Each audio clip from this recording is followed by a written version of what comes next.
राधे राधे। नमस्कार दोस्तों, आपका स्वागत है हमारे चैनल ज्ञान सुविचार पर। पाप मोचनी एकादशी की आप सभी को हार्दिक शुभकामनाएं और भगवान श्री हरि का आशीर्वाद आप सभी भक्तों पर बनी रहे। आइए आज पाप मोचनी एकादशी के पावन अवसर पर सुनते हैं इस व्रत का महत्व और इसकी पावन व्रत कथा।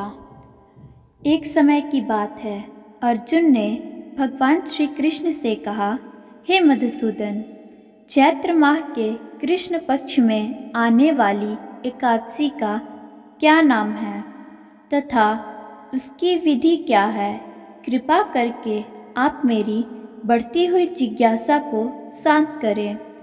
तब भगवान श्री कृष्ण ने कहा, हे अर्जुन, चैत्र मास के कृष्ण पक्ष की एकादशी को पाप मोचनी एकादशी के नाम से जाना जाता है। एक बार की बात है, पृथ्वीपति राजा मानधाता ने लोमस ऋषि से यही प्रश्न किया था जो तुमने मुझसे किया है। अतः जो कुछ भी ऋषि लोमस ने राजा मानधाता को बतलाया वही मैं तुमसे कह रहा हूँ। राजा मानधाता ने धर्म के ज्ञाता महर्षि लोमस से पूछा, हे ऋषि श्रेष्ठ, मनुष्य के पापों का मोचन किस प्रकार संभव है? कृपा कर कोई ऐसे सरल उपाय बताएं जिससे सभी को सहज ही पापों से छुटकारा मिल जाए। महर्षि लोमस ने कहा, हे नृपति, चैत्र मास के कृष्ण पक्ष की एकादशी का नाम पाप मोचनी एकादशी है।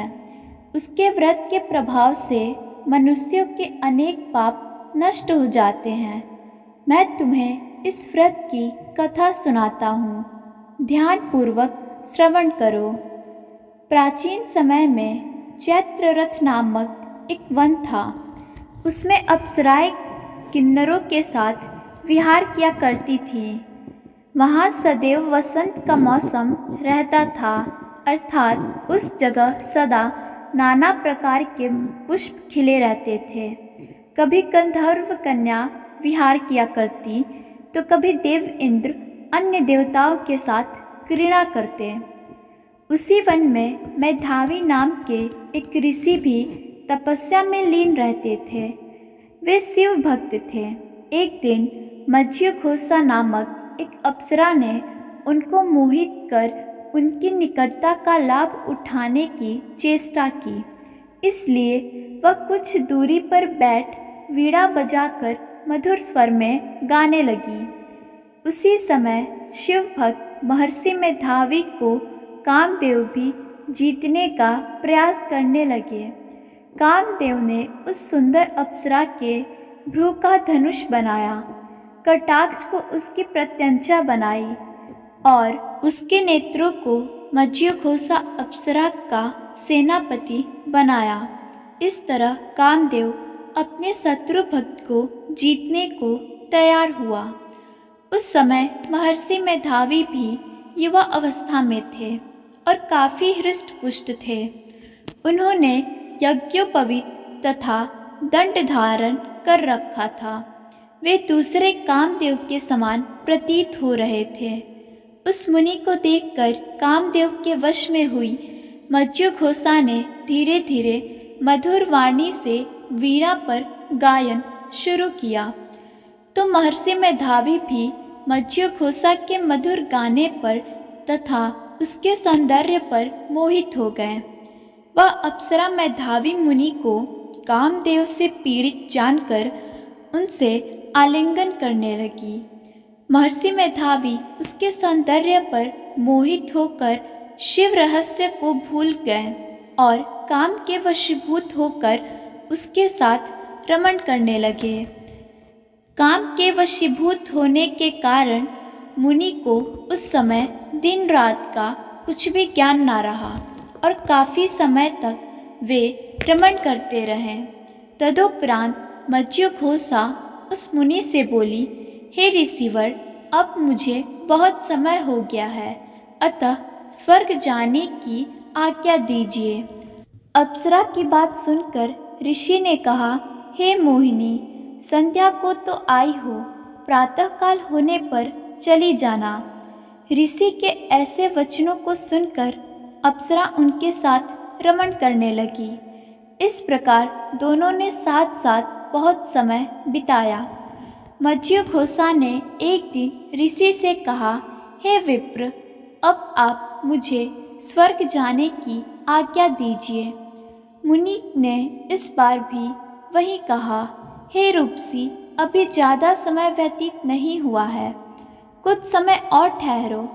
मुनि की बात सुनकर अप्सरा ने कहा, हे ऋषिवर, आपकी रात तो बहुत लंबी है, आप स्वयं ही सोचिए कि मुझे आपके पास आए कितना समय हो गया। अब और ज़्यादा समय तक ठहरना क्या उचित है? अप्सरा की बात सुनकर मुनि को समय का बोध हुआ और वह गंभीरतापूर्वक विचार करने लगे। जब उन्हें समय का ज्ञान हुआ कि उन्हें रमण करते 57 वर्ष व्यतीत हो चुके हैं, तो उस अप्सरा को वह काल का रूप समझने लगे। इतना ज़्यादा समय भोग विलास में व्यर्थ चला जाने पर उन्हें बड़ा क्रोध हुआ। अब वह भयंकर क्रोध में जलते हुए उस तप नाश करने वाली अप्सरा की तरफ भ्रुकुटी तान कर देखने लगे। क्रोध से उनके अधर कांपने लगे और इंद्रियां बेकाबू होने लगी। क्रोध से थरथराते स्वर में मुनि ने उस अप्सरा से कहा, मेरे तप को नष्ट करने वाली दुष्ट, तू महापापिन और बहुत ही दुराचारणी है, तुझ पर धिक्कार है। अब तू मेरे श्राप से पिशाचनी बन जा। मुनि के क्रोधयुक्त श्राप से वह अप्सरा पिशाचनी बन गई। यह देख वह व्यथित होकर बोली, हे ऋषिवर, अब मुझ पर क्रोध त्याग कर प्रसन्न होइए और कृपा करके बताइए कि इस श्राप का निवारण किस प्रकार होगा। विद्वानों ने कहा है, साधुओं की संगत अच्छा फल देने वाली होती है और आपके साथ तो मेरे बहुत वर्ष व्यतीत हुए हैं, अतः अब आप मुझ पर प्रसन्न हो जाइए, अन्यथा लोग कहेंगे कि एक पुण्य आत्मा के साथ रहने पर मज्जुघोषा को पिशाचनी बनना पड़ा। मज्जुघोषा की बात सुनकर मुनि को अपने क्रोध पर अत्यंत ग्लानि हुई, साथ ही अपनी अपकीर्ति का भय भी हुआ। अतः पिशाचनी बनी मज्जुघोषा से मुनि ने कहा, तूने मेरा बड़ा बुरा किया, किंतु फिर भी मैं तुझे इस श्राप से मुक्ति का उपाय बतलाता हूँ। चैत्र मास के कृष्ण पक्ष की जो एकादशी है, उसका नाम पाप मोचनी है। उस एकादशी का उपवास करने से तेरी पिशाचनी की देह से मुक्ति हो जाएगी। ऐसा कहकर मुनि ने उसको व्रत का सब विधान समझा दिया।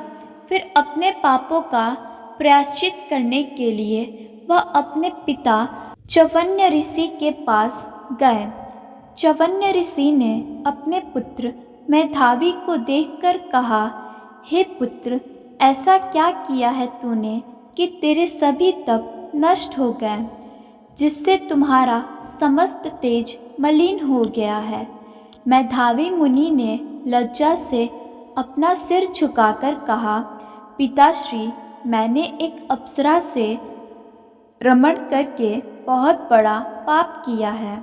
इसी पाप के कारण संभवतः मेरा सारा तेज और तप नष्ट हो गया।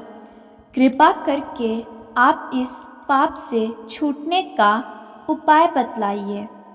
ऋषि ने कहा, हे पुत्र, तुम चैत्र माह के कृष्ण पक्ष की पाप मोचनी एकादशी का विधि तथा भक्ति पूर्वक उपवास करो, इससे तुम्हारे सभी पाप नष्ट हो जाएंगे। अपने पिता च्यवन्य ऋषि के वचनों को सुनकर मेधावी मुनि ने पाप मोचनी एकादशी का विधि पूर्वक व्रत किया। उसके प्रभाव से उनके सभी पाप नष्ट हो गए। मज्जूघोषा अप्सरा भी पाप मोचनी एकादशी का उपवास करने से पिशाचिनी के देह से छूट गई और पुनः अपना सुंदर रूप धारण करके स्वर्गलोक चली गई। लोमस मुनि ने कहा, हे राजन, इस पाप मोचनी एकादशी के प्रभाव से समस्त पाप नष्ट हो जाते हैं। इस एकादशी की कथा के श्रवण व पठन से 1000 गौदान करने का फल प्राप्त होता है।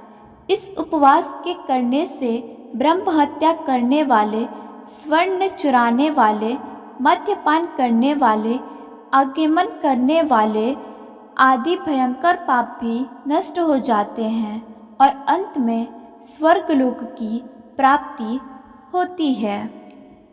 इति श्री पापमोचनी एकादशी कथा समाप्तम। कृपया हमारे चैनल ज्ञान सुविचार को सब्सक्राइब करें और वीडियो को लाइक करें। धन्यवाद। राधे राधे।